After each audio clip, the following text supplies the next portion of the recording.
Welcome to the video. Today we will explore how to fund a career upgrade or advanced education using cash, student loans, or home equity, and how to balance interest costs with risk. We will cover best practices, pros and cons, a decision flow, and practical scenarios, all while emphasizing protecting your emergency fund and housing security.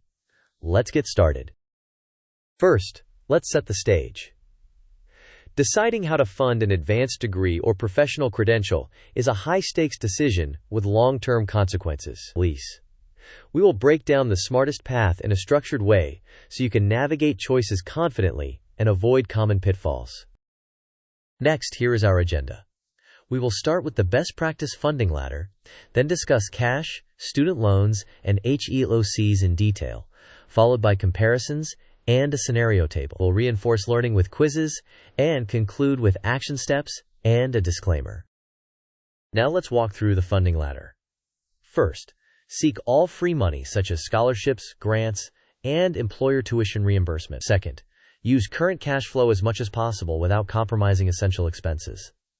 Third, maintain a 6 to 12-month emergency fund before spending savings on tuition. Fourth, use unsecured student loans strategically, particularly when employer loan repayment benefits are common in your target roles. Finally, consider a HELOC only as a last resort, since it is secured by your home, can have variable rates, and exposes you to foreclosure risk if you default.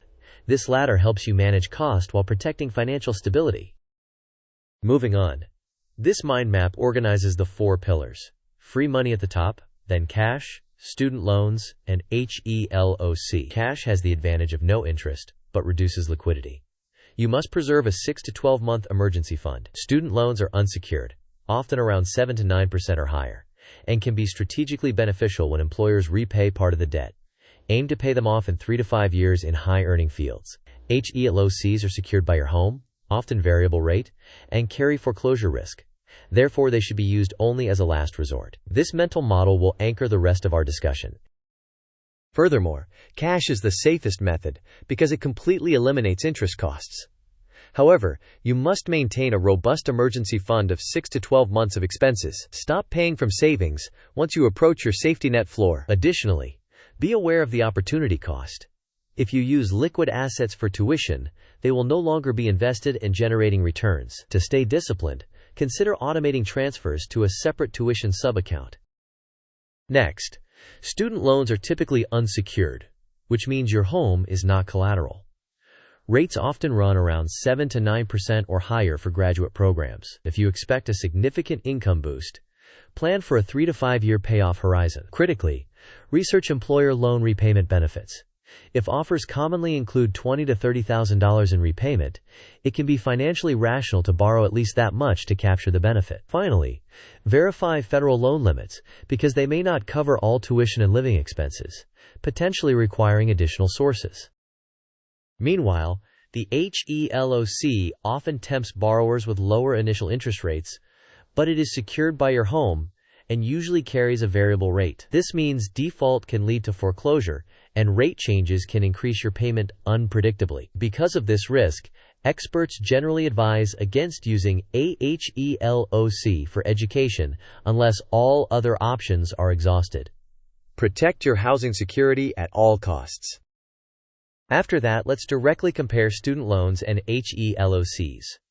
Student loans are unsecured, which means your home is not at risk. Rates are commonly in the 7 to 9% range and often more predictable.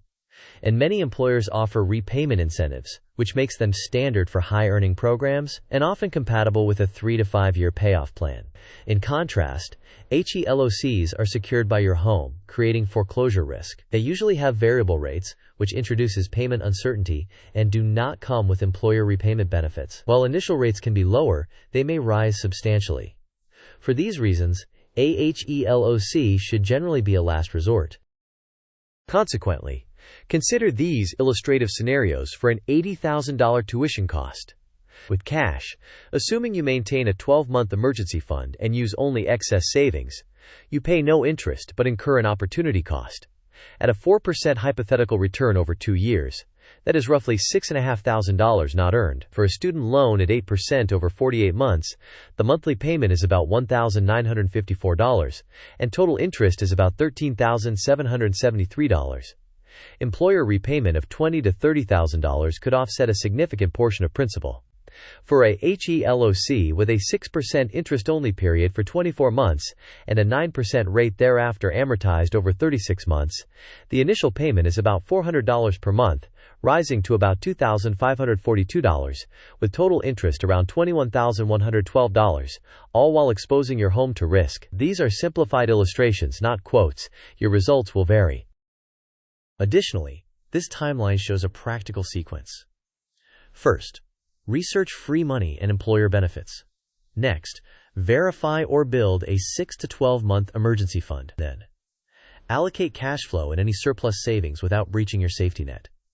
After that, evaluate federal loan caps and private rates. Then, decide on a borrowing level optimized to capture employer repayment benefits. Finally, enter the repayment phase, ideally completing payoff within 3 to 5 years. Only, if absolutely necessary, should you consider a HELOC at the end of this chain. Moreover, here are concrete steps. First, list the total program cost including tuition, fees, and living expenses, along with the expected timelines. Second, calculate the emergency fund needed for 6 to 12 months of expenses. Third, allocate monthly cash flow toward tuition before tapping savings. Fourth, apply widely for scholarships, grants, and employer reimbursement.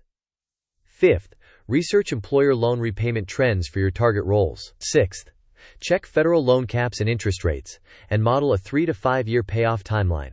Seventh, if employer repayment is common, borrow strategically to capture that benefit. Finally, only consider a HELOC if all other sources are exhausted, and size the borrowing conservatively. Now for a quick check. What is the recommended emergency fund level to maintain before using savings for tuition? Is it 3 to 6 months, 6 to 12 months, exactly 12 months, or no emergency fund needed? You may pause the video now to think about the answer. We will discuss the answer in the next section of the video.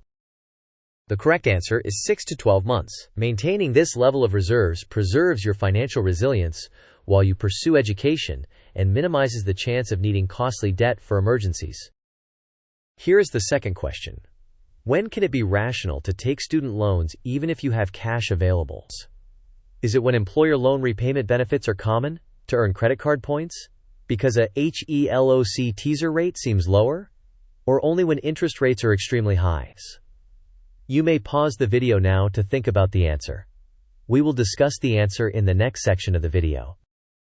The correct answer is when employer loan repayment benefits are common in your target roles. If employers repay $20,000 to $30,000 of loans, it can be rational to borrow at least that amount to capture the benefit as part of your total compensation.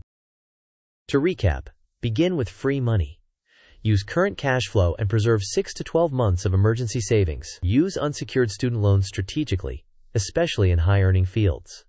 Research employer loan repayment and align any borrowing to capture it. Finally, treat HELOCs as a last resort because of the combination of home collateral and rate volatility. In addition, here is a quick markdown cheat sheet to remember the order of operations.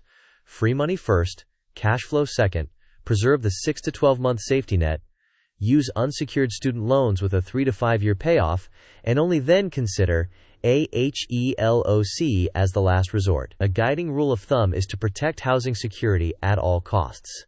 If employer repayment equals or exceeds an amount you could borrow, consider borrowing to match that benefit.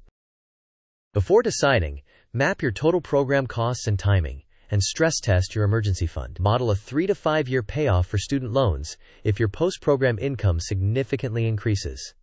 Check employer repayment norms and federal loan caps. Avoid risking your home with a HELOC unless it is truly necessary and you have thoroughly evaluated the risks.